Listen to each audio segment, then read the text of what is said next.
The next person I'd like to introduce is one of our friends, so Aki Smith. So Aki is coming to us all the way from California. We've known her for a few years now, and she's just a huge advocate for early detection and prevention in stomach cancer. Her father was actually diagnosed with advanced stomach cancer in 2013, and she's been his caregiver all this time. So she's a huge advocate and a big supporter of My Gut Feeling. She also founded Hope for Stomach Cancer, which is our sister organization in California. So please welcome Aki Smith. Thank you. So thank you so much, My Gut Feeling, for having me here today, and thank you all for being here. November is Stomach Cancer Awareness Month, and it's National Family Caregivers Month. So, big month. And for my dad, this November 2020 is 7 years since his diagnosis. Definitely a milestone and an accomplishment. So I'm going to go through my presentation pretty quickly, how I became a caregiver, my dad's story in chronological order, what exactly is a caregiver, remission, now what, pay it forward, what you can do. So how did I become a caregiver? I often think back to the time when my father was first diagnosed and thought, wow, we were so naive. My dad had so many risk factors. He was literally the poster child of stomach cancer, 71 years old, male, Asian, Japanese to be specific. His brothers had stomach cancer and one died in his early 30s. My dad also ate a lot of nitrates, processed foods. Ethnic foods are high in salt. He was also slightly bigger at 5'7" and 171 pounds. He had heartburn for a year. He was a smoker for 50 years, and unknown to him, he was infected with H. pylori. In fact, his best friend from childhood tested positive a few years prior to his diagnosis and urged him to get tested as well, but my dad declined. So we all missed the stubble signs of symptoms for at least a year until the very big symptom, gastric bleeding. On November 15th, 2013, at 7:35 a.m., I got a call from my mom saying that they were in the ER. She didn't tell me much except that my dad had asked to go. My dad, who barely sees a doctor for anything, the guy who had the flu once when I was 7 years old, the guy who really only sees his primary care doctor for life insurance purposes, was now in the hospital, and I was scared. By the time I got to the hospital, my dad was already triaged and admitted to the hospital. He was just barely waking up from its endoscopy, and that was one of the first diagnostic tests that they had decided to do. He had unexplained blood loss, and they were trying to figure out why. I was sitting by his side, and the GI doctor came in. "What's going on?" I said. He looked at me and said, "His stomach looks great. I don't know. Let's keep him overnight and run some more tests." He left the recovery area, and I could hear my dad whisper, "Is it stomach cancer?" I got up and ran towards the doctor. Wait. Do you think it's stomach cancer?" "I promise you, it's not stomach cancer," he said. I went back to my dad and said, "It's not stomach cancer." With a sign of relief, my dad whispered back, "Aki, I Googled it. I thought it was cancer. I haven't slept in a week." With that, he dozed back to sleep. He spent 2 days in the hospital doing more tests, including a colonoscopy. He was actually discharged with diverticulitis while awaiting biopsy results.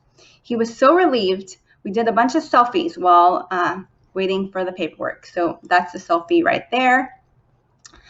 And next slide is the picture of his endoscopy of his stomach. So after discharge, I called the GI doctor every day for the results. Every day, his nurse assistant would tell me they weren't in yet. Finally, on the 10th day, I got a hold of the GI doctor and got the answer I needed to hear. The biopsy report, as suspected, came back negative. Thankful and relieved, I scheduled a hospital follow-up and physical for my dad with his PCP. It was part of the discharge requirement. I didn't go to the doctor's visit because I honestly thought my dad was going to have his first prostate exam ever. And well, I didn't think it was going to be appropriate for me to be there. Unfortunately, my dad learned of his stomach cancer at the primary care doctor by himself. The negative biopsies the GI doctor read to me over the phone were actually his polyps from the colonoscopy and not the endoscopy. My dad's stomach looked so clean that the GI doctor never even looked at the biopsy reports from the endoscopy. My dad was all alone when he learned he had stomach cancer.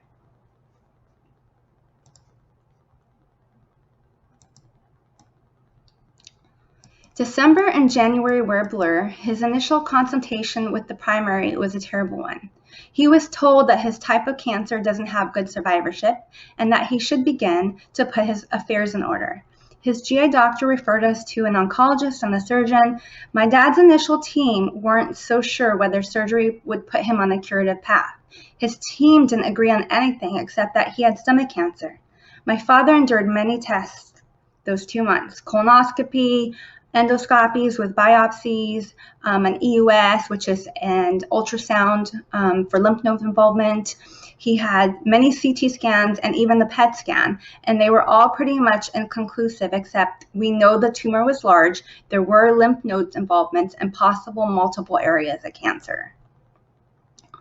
We got a second opinion from an academic hospital, and we got a new surgeon and oncologist, and suddenly we had hope. My dad wasn't going to be redoing the diagnostics again, so we had a plan with the surgeon. The tumor was going to come out since it was causing the gastric bleeding, but we didn't know whether it was going to be partial, total, or just palliative on the day of the surgery. On February 11, 2014, we checked in at the hospital early in the morning. I started the blog because so many people were asking me about my dad. We really didn't know what was going to happen. I received one call from the nurse that they were going through with the surgery, yay, and one from the doctor. The one from the doctor was hard, as he said that my dad had a total gastrectomy based on the real-time pathology. So my dad spent a total of 10 days in the hospital, and one of his favorite passions was taking photos. He was able to walk the next day after surgery. It got easier and easier for him. He was able to walk around the entire 8th floor. He was not able to go outside because apparently people steal patients or rob patients for the epidural. So my dad was basically stuck in the hospital for 9 days on the 8th floor. And these are some of his pictures. He got liquid on the 8th day, and then he was able to eat food on the 9th day and discharge on the 10th day. On the 9th day, the surgeon met with us in my dad's hospital room. He visited my dad every day, which apparently isn't common, but on this day he looked very somber. I didn't get clean margins. Your tumor was too large, he said. My dad's final pathology was stage 3B. T4, N2, metastasis 0. His tumor was 7.5 centimeters. We were devastated.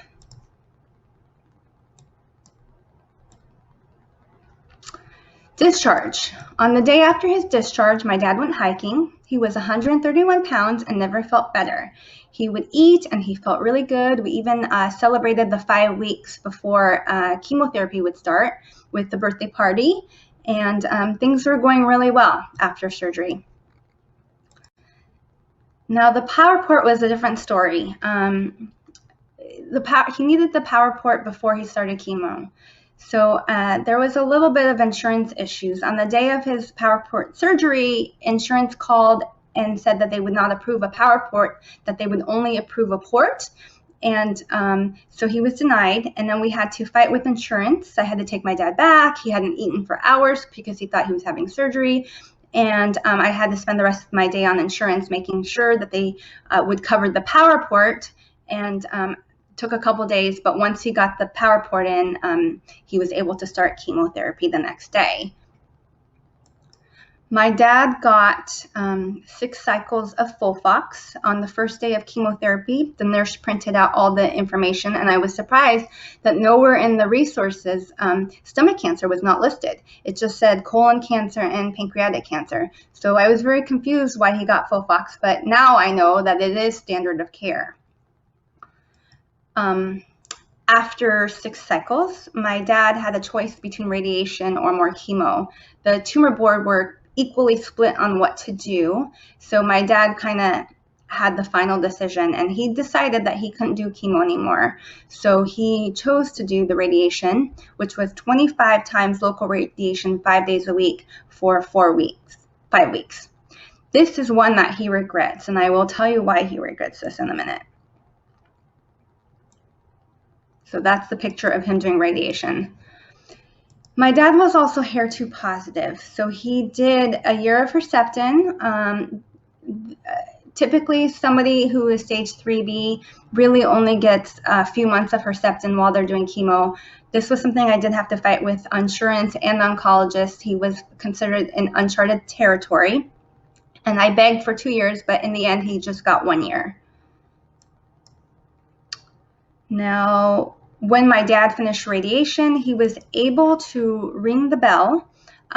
That's the only time he actually got to ring something after treatment was done, and that's because he was at a local community hospital. It's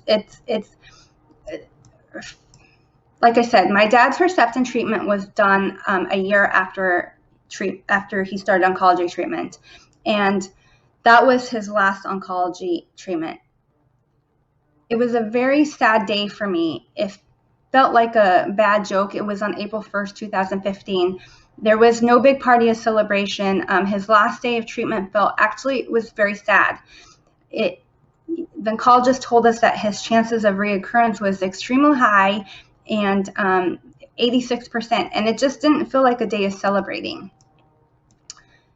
So surveillance. Because of my dad's high risk of reoccurrence, my dad's surveillance was followed by 3 months CT scans for the first year. The second year and the third year were every 4 months, and then it was 6 months for year 4 and 5. We were actually going to do one more year for year 6, but then COVID happened, and we skipped that one. He also had annual endoscopies that are done in the hospital in addition to his CT scans. So here are a couple of the pictures of his annual endoscopy. They're always prepared to do some dilation because there are scar tissues and that blockages that could happen after a extensive surgery such as a TG. Now, going back to his oncology treatment. So my dad experienced a lot of toxicity of treatment, which is it's probably my least favorite thing to share because my dad is alive and we're so grateful, but it did come with a price. Not only did he lose his stomach, which makes it very hard to gain weight, but the radiation and the chemotherapy really caused a lot of damage. My dad's pancreas was damaged from the radiation. He no longer produces pancreatic enzymes. It also radiation accrues over time, so he lost motility in his esophagus in 2 areas. During chemo, my dad was prescribed an anti-nausea medicine called Reglan, and my dad got the black box side effects of that, which is forever. And it's basically an involuntary tick in the back of his throat, which is an annoying sound he makes, but he can't control it. It's just tick, tick, tick, tick, tick. He also lost a lot of his teeth during chemo. They just broke off, and we couldn't get him any treatment until after his chemo ended and before radiation. That was when we were able to actually treat his mouth, which is why he did want that break from chemotherapy and why he chose radiation. In 2015, he lost a lot of blood for unexplained reasons. We thought maybe this was a reoccurrence again, but it was just unexplained blood. So at my dad's rock bottom, he weighed 97 pounds, and then he gained weight back. So he was about 122 pounds for a while before some of the toxicity started to happen again, and now he's back at 97 pounds, and we're trying to figure out what his next course is. So basically what I'm trying to say is that I'm forever a caregiver. It doesn't just end when treatment ends. You have to advocate for everything during the whole process, even when you're clinically cured, such as my dad. So next slide. So I basically told you his story, and so now I'm going to share with you my story from a caregiver's perspective. So my dad was actually diagnosed on December 6, 2013. He had a 14% chance of survival with aggressive treatment. This was devastating news for me. It turned my world upside down. As an only child, I had to step into the world of stomach cancer by becoming my father's patient advocate, caregiver, driver, schedule coordinator, insurance appeals ninja, and medical group expert. I mean, not only did I sit beside him the entire time, I was the one who had to advocate for him. I mean, second opinions are very hard to get. Everything boils down to the right team of doctors at the right time with the right treatment plan. Trust me, insurance plays a hardball. I was on hold for hours trying to get appeals done, trying to get things approved. Yes, it was my father's bravery, courage, drive, determination, willpower, strength, faith, hope, and love that got us through the darkest day. But I played a very vital role in making it all happen. Plus, managing his care was extremely difficult. He was on hardcore chemotherapy and radiation. So I was the one scheduling. My husband so graciously decided to let me quit my job so that I could be his full-time caregiver. At one point, we had over 20 medical professionals in his corner. So when my dad was diagnosed with stomach cancer, there were no standard guidelines or resources. I mean, I basically did a lot of crying. I did a lot of praying. I promised myself if my dad made it through this, I would definitely pay it forward. I couldn't believe that there wasn't even anything for a total gastrectomy, any resources to go move forward. And then on top of that, I couldn't believe how high his chances of reoccurrences were, even after going through all this. So honestly, I really wish that his treatment and care were as straightforward as I listed just now, but it really did take a lot of advocating to make things happen. Plus, it takes a lot of research, So once I got my dad through everything, once I got through, this was kind of my view, taking care of my dad. I was constantly looking at that bill. I'm always behind the door when he's at a CT scan. But in 2016, I realized that I needed to take care of me too. I needed to kind of figure out what my risk factors were for stomach cancer. Since I'm half Japanese, my father, my uncles were diagnosed with stomach cancer. I was born here in California. I'm not a smoker. I'm not a drinker. I'm a very healthy eater. I work out. My weight is pretty stable, except for now, COVID has caused me to gain a lot of weight. Outside of a few things, I would say my risk factors were very minimal. So I decided to be an advocate for my own health.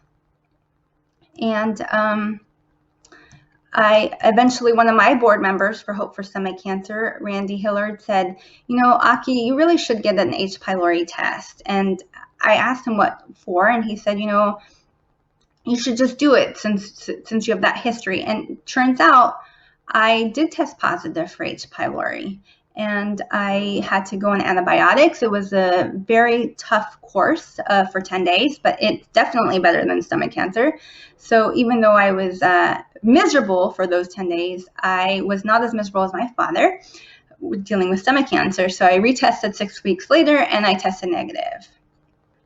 Another thing caregivers typically do is when your patient is getting skinnier and skinnier, you think that maybe you should eat his portions to make up for the weight, and it doesn't work that way. I actually, at my heaviest, gained maybe about 20 pounds, and my dad lost 20 pounds. So we did the pound for pound challenge, and that was really fun.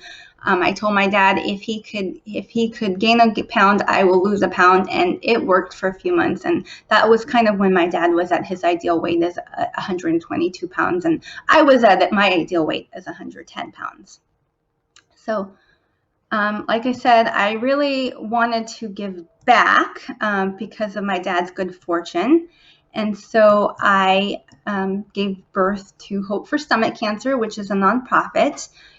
My dad's level of care kind of reduced, and I was having more free time. I was getting a lot. I was a stomach cancer expert now. I learned a lot about insurance and advocating, and I kind of wanted to pay it forward. Like cancer, it was a whole family effort. We recognized that we needed to give back to the stomach cancer community. We didn't know how. We started doing research, and we founded Hope for Stomach Cancer to provide resources and help patients advocate for themselves. Also, once Hope for Stomach Cancer began, I also learned I was pregnant. I forgot to mention that I was a newlywed when my dad was diagnosed. So we wanted to wait until we heard the words remission before we started a family, and that's kind of what we did. So basically, I started Hope for Stomach Cancer and became a mom kind of in the same year, which is super, super exciting. So like I said, I started Hope for Stomach Cancer, and this is typically the slide that I share when I do a presentation. I put my dad's story in this one slide, and I give you this huge overview.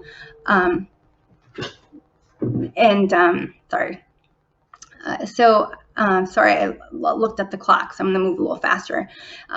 So basically, Hope for Stomach Cancer provides resources to patients and caregivers. We're more national here in the United States, and my gut feeling is Canada. So we work together on certain projects. We create awareness and advocate. Get things moving. Go to DC. Sorry, I looked at the time and got nervous. So let me slow down for a second. Through education and resources we provide, we ask for specific diagnostics and help patients become better advocates. So let's see, slide 20. So basically, what can you do? Patients and caregivers, raise awareness, share your story, join support group meetings, donate to My Gut Feelings. I mean, everything helps. Everything helps us provide better resources for patients and caregivers. And with that, I will conclude. I will say thank you for this opportunity, and feel free to email me. Thank you, Aki. I cannot say enough about the work that Aki does. She has become such an advocate for patients and for caregivers. I've been lucky enough to actually meet Aki a couple of times in person, so we've become friends. It was great to meet her in California because I have family there. The work she does through her organization, just the knowledge that she has about stomach cancer is incredible. And one of the things that My Gut Feeling really loves to do is collaborate with the organizations, what Katie has called our sister organizations in the US. And because for us, we feel that it's all about collaboration, because the stronger the voice, the more we will be heard. So it's about creating awareness and just speaking louder. And the work, honestly, that Aki has done. She also does great educational conferences, and she's also involved in research. So thank you so much for that presentation, Aki.